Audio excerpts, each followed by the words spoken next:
पुण्याच्या राजगुरुनगर बस आगारात मोठमोठे खड्डे पडल्याने या आगाराची दुर्वासना बाहेर मिळते। या खड्ड्यांमध्ये पाणी साचल्याने हे पाणी प्रवाशांच्या अंगावरती उडत असल्याने प्रवाशांना याचा नाहक त्रास सहन करावा लागतोय। प्रवासी बस स्थानकामध्ये उभे असताना मात्र उभे असल्यानंतर या ठिकाणी खड्ड्यातून बस गेल्यावरती या खड्ड्यातील पाणी प्रवाशांच्या अंगावरती उडत आहे आणि याचाच नाहक त्रास सध्या प्रवासी वर्गाला करायला लागतोय। त्यातच या बस स्थानकाला डबक्याचे स्वरूप आलेलं पाहायला मिळते। राजगुरुनगर बस स्थानक हे तालुक्याचे ठिकाण असल्याने या ठिकाणी तालुक्यातून अनेक विद्यार्थी महाविद्यालयात घेण्यासाठी येत असतात। त्यासोबत राजगुरुनगर हे पुणे शहरापासून जवळ असल्याने अनेक नोकरदार वर्ग या ठिकाणी राहण्यासाठी आहे आणि तो दररोज पुण्याला प्रवास करत असतो।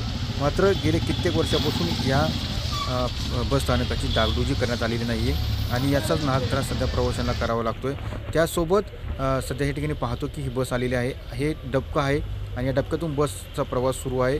मात्र याचा फटका या वाहन चालकांना सुद्धा बस करताना आपल्याला पाहायला मिळत आहे। मात्र या गेले कित्येक वर्ष आधी या बस स्थानकाची डागडुजी करण्यात आलेली नाही आहे आणि आता सध्या या खड्ड्यांची डागडुजी प्रशासन करणार का याकडे सर्वांचं लक्ष लागलेलं आहे।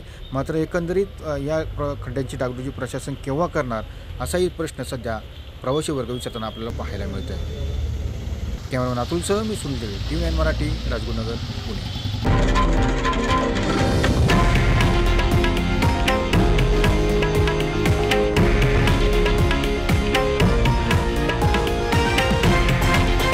हे आहे देशातील नंबर 1 न्यूज नेटवर्क आणि आपण पाहत आहात TV9 मराठी, एकमेव।